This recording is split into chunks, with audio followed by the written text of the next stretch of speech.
तो ये दोनों बीवी जैसे तैयार होकर निकलने लगे तो पीछे से बेल बजी।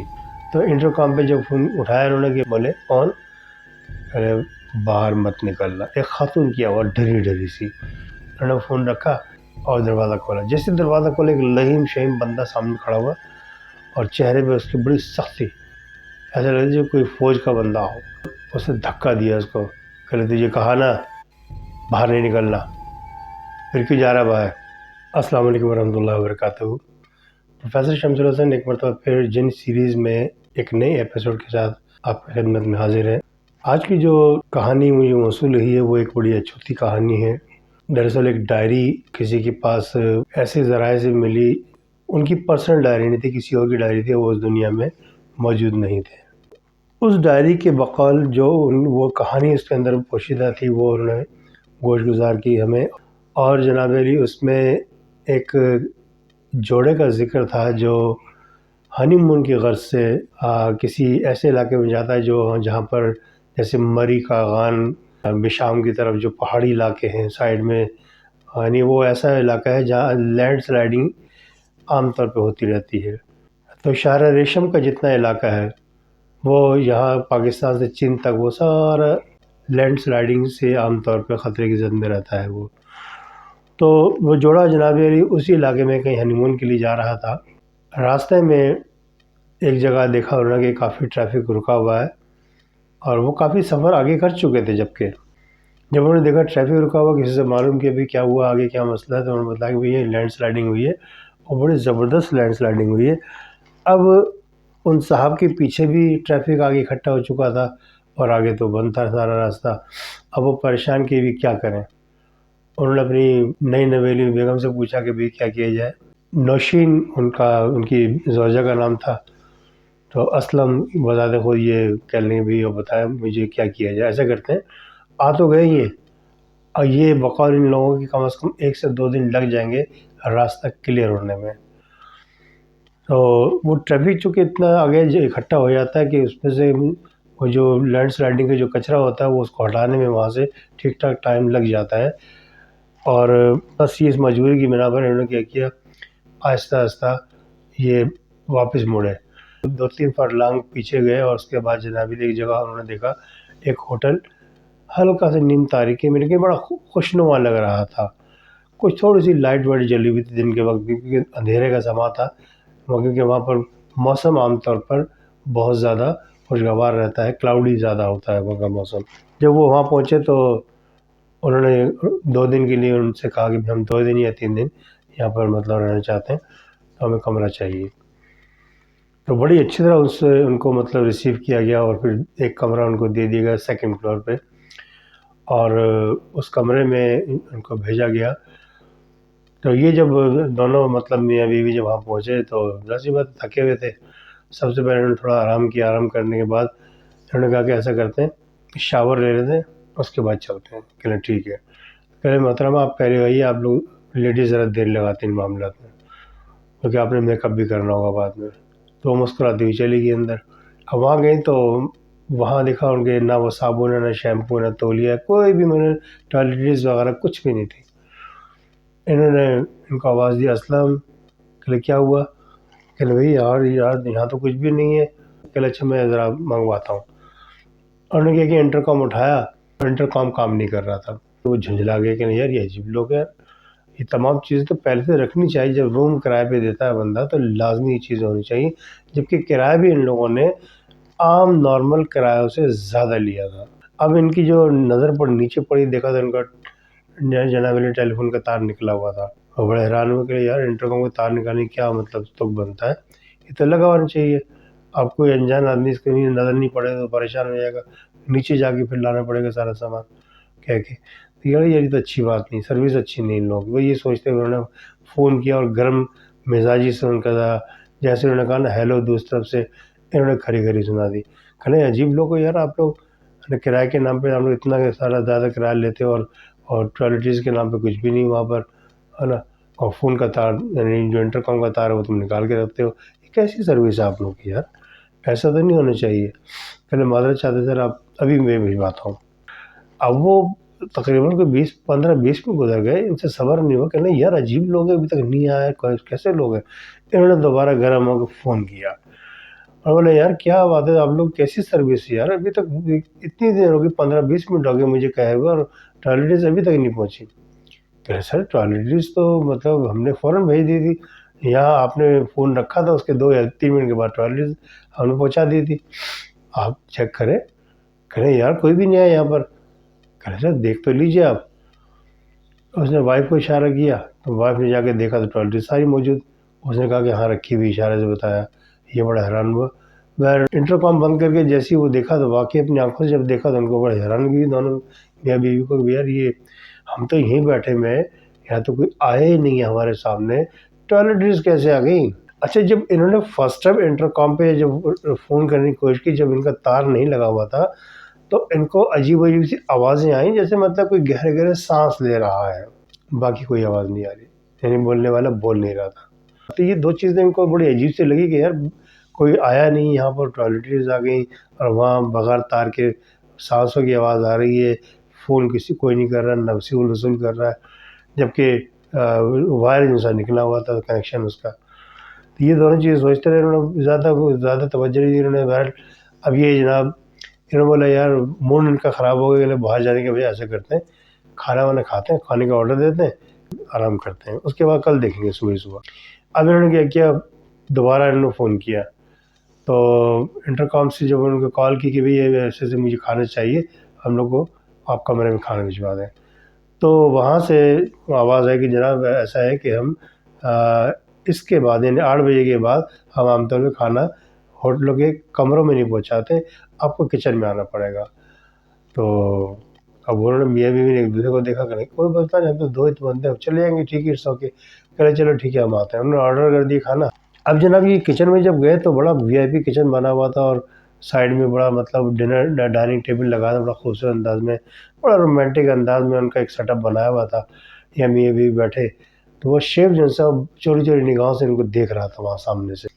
और आके उन्होंने कहा कि सर एक्सक्यूज़ मी, आपसे एक बात मालूम करना चाहता हूँ। चारों तरफ देख रहा था वो बात करते हुए इनसे।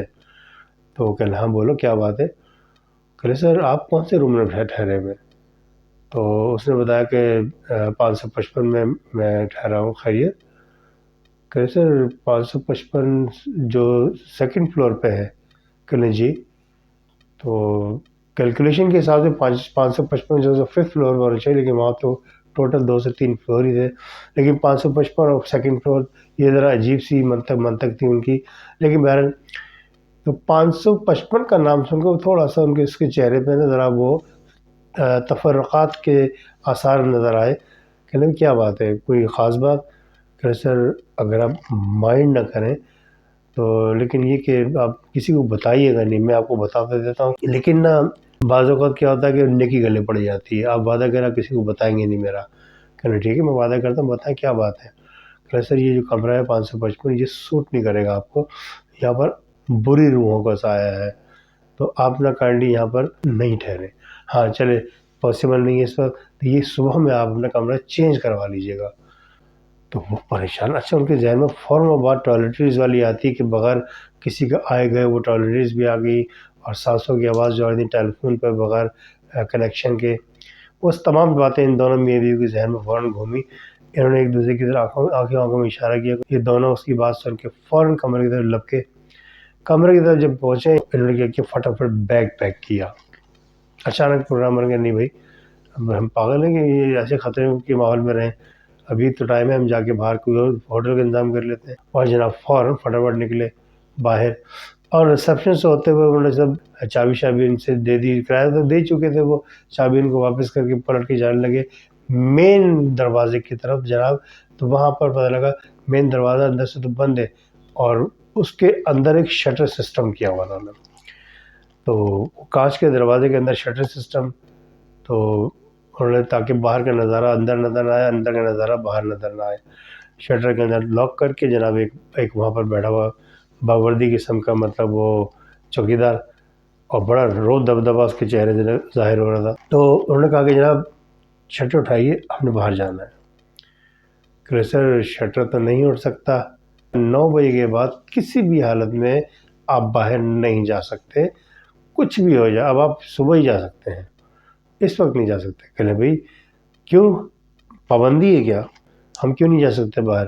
कह रहे जनाब देखें बात ये है, ये जो होटल है ना, ये दरअसल अच्छी जगह पर नहीं बना हुआ। कह अच्छी जगह से क्या मराद है आपकी? कह रहे यार मैं आपको क्या बताऊँ, आप बिला वजह जरा बहस करें, खातून आपके सामने खड़ी हुई साथ, मैं बात नहीं करना चाहता ऐसी, लेकिन आप कह रहे नहीं आप बात करें, हम हमारी खातून की ऐसी खातून नहीं, बहादुर खातून है, हम नहीं डरते, बोले। और ज़्यादा उसने कहा तो अरे सर ये जो होटल है ना, ये दरअसल एक बहुत कदीम कब्रिस्तान था जिसपे कब्रों के आसार भी तकरीबन ख़त्म होते जा रहे थे, तो किसी ने, बिल्डर ने ठीक ठाक पैसा खर्च करके कब्रिस्तान पूरा ख़रीद लिया। उस पूरे कब्रिस्तान को बुलडोज़ करके थोड़े से मुकाम पे होटल बनाया गया। इर्द गिर्द की जितने भी कब्रें थी सब मलियामेट कर दी इन लोगों ने, ज़मीन बराबर कर दी, और ये टोटल कब्रिस्तान पर बना हुआ होटल है। लेकिन अब ये जो रूहें होती हैं कब्रों की, ये दरअसल फिक्स रात को 9 बजे आती हैं यहाँ, और 9 बजने में कुछ ही मिनट रह गए, हम दरवाज़ा खोल ही नहीं सकते। अब ये जरा बहस चल ही रही थी, एकदम दरवाज़ा पीटने की आवाज़ बाहर से आई, शटर पीटने की। तो एकदम वो घबरा कहने लगा बंदा कि यार अकेले, सर आप जाइए, पर आप प्लीज़ जाइए ऊपर, फटाफट ये लोग आ गए हैं। अगर ये अंदर घुस गए एक दफ़ा तो इनको निकालना मुश्किल हो जाएगा, हमारे लिए अज़ाब बन जाएगा और आपके लिए भी। वो एकदम घबराए थे मियाँ बीवी, एकदम कमरे की तरफ भागते थे। कमरे में पहुँच कर फटाफट दरवाज़ा बंद किया, हाँफ रहे थे। अभी एक दूसरे को देख के वो शुरू ही कर रहे थे मतलब बात करना, ये देखा तो बाहर से दरवाज़ा किसी ने पीटा, और एक नहीं 2-3 मुख्तलिफ किस्म की दस्तक उनके दरवाज़े पर हो रही थी, जैसे 2-3 अफराद एक साथ दस्तक दे रहे हो। अब ये एक दूसरे को शक्ल देख रहे, इनको पसीना आना शुरू हो गया दोनों मियाँ बीवी को। कह क्या किया जाए? कह क्या किया जाए, दरवाज़ा नहीं खोलना, कुछ भी हो जाए। बीवी बहुत ज़्यादा डरी हुई थी, मुसलसल मतलब दरवाज़ा पीटा जा रहा था और ये दरवाज़ा नहीं खोल रहे थे। ये डायरी में जो तहरीर थी, यहाँ तक उन्होंने पढ़ा, उसके बाद इनका आगे कोई मामलात आगे का नहीं लिखे हुए थे। तो जो पढ़ने वाले साहब थे वो भी इत्तेफाक की बात एक नया जोड़ा था। उन्होंने अपनी वाइफ को बताया कि यार मैंने ये डायरी किसी की मुझे मिली है, और चलो देखते होटल में है क्या, आखिर ऐसा क्या है जो मतलब वो रात को 9 बजे के बाद, वो तो उन्होंने कह दिया कब्रिस्तान है फलाना ढिमाका है, और जनाब वो नहीं गए। उसके बाद क्या हुआ उनके साथ कुछ पता नहीं, चलो ये भी पता लग गया कि उनके साथ क्या हुआ। अब इन्होंने क्या किया, इंटरनेट पे वैसे वो वहाँ से सर्च करने की कोशिश की, लेकिन इनको कुछ समझ में नहीं आया। बहरहाल ये नेट से होटल का नाम निकाला और जनाब अली वहाँ पहुँच गए। अब चूँकि ये सारी कहानी समझते थे, जानते थे सब कुछ, सब जानने के बावजूद वहाँ पहुँचे थे शौक़ की खातिर, और मस्ती में थे कि नहीं यार हम भी देखें यार कि अभी इस होटल में आखिर क्या चीज़ है। अब वो जब गए तो इत्तेफाक की बात है, वो जो रिसेप्शनिस्ट था वो वही बंदा था जो उस डायरी के हिसाब से जो साहब थे रिसेप्शनिस्ट उस वक्त के पुराने वाले, तो उन्होंने कहा कि जनाब मुझे 2 दिन के लिए रूम नंबर 555 चाहिए। तो उसने बड़ा गौर से इनको देखा कि सर मैं चेक करता हूँ कि वो खाली है तो मैं आपको देता हूँ। तो ये मुस्कुराए। राशिद नाम था इनका। राशिद साहब कहने लगे कि भाई कुछ भी है, मैं और मेरी मिसेज रूम नंबर 555 में ही रहेंगे, भले आप डबल किराया ले लो, लेकिन मुझे चाहिए 2 दिन के लिए वो कमरा, मैं 2 दिन रहूँगा, 3 दिन चला जाऊँगा। तो कहले सर मुझे चेक करने दे। तो कहले यार क्या चेक करना, मुझे मालूम है कि आप कर लोगे, कोई ऐसी बात है, डबल किराया में दे रहा हूँ ना, आप निकालो बस। कहले आप मतलब क्यों ज़ोर दे रहे हैं 555 लेने में, क्यों इंटरेस्टेड है? कहले यार मैंने सुना कि वहाँ उस कमरे में कोई भूत प्रेत है और वगैरह वगैरह इस टाइप की चीज़ हैं, वहाँ टॉयलेटरीज़ वगैरह, कोई अनजानी ताकत आती है वो रख के चली जाती है। रिसेप्शनिस्ट मुँह फाड़ के उसको देख रहा होता है कि भाई क्या बोल रहे हैं। तो वो फिर ऐसे मजाक उड़ाने वाले अंदाज में जब वो बताते हैं ना उनके होटल के बारे में, तो कहते हैं जनाब आपको गलतफहमी हुई है, ऐसा कोई मसला नहीं है यहाँ पर, ऐसा कोई मामला नहीं है, ये सिर्फ अफवाहें हैं जो हमारे मुखालफिन हमारे ख़िलाफ़ इस्तेमाल करते हैं, लोगों को बहकाते हैं। ऐसा कोई मसला नहीं, करें आपको कब्रिस्तान में होटल नहीं बना हुआ है, करें नहीं ऐसा कोई मसला नहीं, आपको गलत किसने कहा है। तो वो ज़रा बहस कर रहे थे तो वो भी गर्म हो गए, कहला अच्छा यार तो आपको 555 में रहना, ये लीजिए चाबी, अब जाइए रह लें, कोई बात नहीं। उन्होंने फटाफट दिया, वो चाबी ली, फटाफट ऊपर गए दोनों। जब उन्होंने 555 में कदम रखा है, उनके जहन में वो तमाम चीज़ें। जब वो सेकंड फ्लोर के 555 कमरे में घुसे हैं, जाते ही उन्होंने क्या किया कि फ़ौरन टॉयलेट गए साहब और राशिद साहब। तो उन्होंने कहा कि बेगम आओ, देखो देखो इधर देखो, देखा तो टॉयलेट्स वगैरह नहीं थी। कह रहे मैं अभी फ़ोन करूँगा, अभी देखना तार निकला हुआ होगा। बोले हाँ मैं जानती हूँ, आपने बताया था मुझे। इस दौरान मियाँ बीवी गए फटाफट वो टॉयलेट्स के लिए कहने के लिए। वो जैसे ही उन्होंने तार देखा, तार निकला था इंटरफोन का। तो तार लगा के उन्होंने उनको फ़ोन किया तो कह रहे जी सर। कह रहे यार टॉयलेट्स नहीं, आप भेज दीजिए। कह रहे सर मुझे सिर्फ 5 मिनट दीजिए, मैं अभी पहुंचा देता हूँ। तो हंस के कहने लगे कि यार तुम क्या पहुंचाओगे, अभी 15-20 मिनट तक कोई भी नहीं आएगा, मैं आपको दोबारा कॉल करूँगा तो आप ये कहोगे टॉयलेट तो पहुंच चुकी है। जबकि हम बिल्कुल दरवाजे के मतलब दरवाजे में नज़र रख के बैठे हैं मियाँ बीवी, यहाँ पर कोई ना आएगा ना जाएगा और जनाब ये काम हो जाएगा। हम जानते हैं बहुत अच्छी तरह। तो यार ये आप लोग कैसे कर लेते हैं, मतलब किस तरह टॉयलेट्स आपकी पहुंच जाती है इस तरह, हमें तो बताएं। ये हंस के ना मजाक उड़ाने अंदाज में। तो वहाँ से वो बंदा भी कुछ मूड में था, कहले सर आप नीचे आ जाइए, हम आपको डिटेल से बताएंगे। तो ये मुस्कुराए मियाँ बीवी एक दूसरे को देख के कि भी अगला हमें बताएगा। हमें इन्होंने बहरहाल फ़ोन रख दिया। इन्होंने कहा कि चलो ऐसा करते हैं, अब जाके ज़रा नीचे गपशप मारते, खाना वाना खाते हैं और उनसे बात करते हैं आगे क्या मामला है। तो ये दोनों मियाँ बीवी जैसे तैयार होकर निकलने लगे, दरवाज़ा खोला तो पीछे से बेल बजी। हैरान मतलब कि भाई ये इस वक्त किसने फ़ोन किया है, और वो भी इंटरकॉम पे। तो इंटरकॉम पे जब फ़ोन उठाया उन्होंने कि भाई जी। बोले कौन? अरे बाहर मत निकलना। एक खातून की आवाज़ डरी डरी सी। तो ये दोनों मियाँ बीवी की शक्ल देखें, क्योंकि जानते थे कि ये इनको रोका जाएगा। अब जब वो डरी डरी कैफियत उसकी थी, उसने बताया कि बाहर मत निकलना, ये कहना था। तो ये मियाँ बीवी एक दूसरे को देख कर मुस्कुराए, उन्होंने फ़ोन रखा और दरवाज़ा खोला। जैसे दरवाज़ा खोला, एक लहीम शहीम बंदा सामने खड़ा हुआ और चेहरे पे उसकी बड़ी सख्ती, ऐसा लगा जो कोई फ़ौज का बंदा हो। कह रहे आप कौन? उसने धक्का दिया उसको। कह रहे तुझे कहा ना बाहर नहीं निकलना, फिर क्यों जा रहा है बाहर? अंदर रहो, बाहर नहीं निकलना किसी कीमत पे भी। और धाड़ से दरवाज़ा बंद कर दिया। अब ये मियाँ बीवी, ये एक नई सिचुएशन थी, इसके लिए तैयार ही नहीं थे ये कि भाई ऐसा फ़ोन आएगा और ऐसे मतलब वो उनको रोका जाएगा। ऐसा कोई डायरी में कोई जिक्र ही नहीं था। अब ये मियाँ बीवी सहम गए उस बंदे की सेहत देखकर, लहीम शहीम उसका कद काट देख के जनाब, अच्छों का मतलब पसीना आ जाना, एक एक मतलब कुदरती अमर था। बहरहाल ये परेशान हो गया। इतने में बाहर से दरवाज़ा पीटने की आवाज़ आई, और वो भी कई हाथ, मतलब जैसे 2-3 अफराद बजा रहे हैं उसके दरवाजे को, खटखटा रहे हैं ज़ोर ज़ोर से। तो ये एकदम मतलब परेशान। अब एक दूसरे को देख देख के इनको पसीना आना शुरू हो गया। इनकी समझ में ना आया कि यार ये अब क्या करें। अच्छा, ये इनके माशाल्लाह हल्का अहबाब काफ़ी बड़ा था, पीआर एजेंसी बहुत ज़बरदस्त थी। इन्होंने क्या किया, खामोशी से गए और इंटरकॉम का तार निकाला और सेल फ़ोन निकाल के वहीं बैठ के अपने एक दोस्त को फ़ोन किया, जो उसी इलाके का ऑफ़िसर था, पुलिस ऑफ़िसर था, कोई बड़ा कोई इसका रैंक था। उसने फ़ोन किया, बताया कि यार ऐसे-ऐसे बात है। करीब होटल का नाम बताया, होटल का नाम बताया। उसने जनाब वेली जो डिटेल बताई, उस डिटेल की रोशनी में ये वहाँ पर पहुँच गया। अब इन्होंने बाहर से फ़ोन किया कि भाई मैं बाहर खड़ा हूँ, दरवाज़ा खोल दो, बेफ़िक्र हो गए। अब इन्होंने डरते-डरते दरवाज़ा खोला और उनका दोस्त था वो आया, गले मिला, पूरी डिटेल से बात हुई इनकी। कह रहे कि तुम बाहर चलो, तुम सारे होटल जो मज़े तुम लेने के लिए आए हो सब भूल जाओगे, कौन सा हनीमून कैसा हनीमून। कह रहे क्या मतलब? कह रहे आओ तो। जैसे ही पकड़ के हाथ उसका बाहर लेके आया, देखा तो कुछ भी नहीं है बाहर। सेकंड फ्लोर के, वो तो ग्राउंड फ्लोर पे, और बाहर सारा कच्चा, यानी एक तरह से खंडर जिसे कहना चाहिए, बहुत कदीम ज़माने का खंडर था। उसके अंदर वो ऐसा कमरा था कि अंदर से मेंटेन था, बाहर बाहर से वो भी खंडर था। कोई रिसेप्शन नहीं, किसी किस्म का कोई मामला नहीं, ना वो शटर ना दरवाज़ा, कुछ भी नहीं।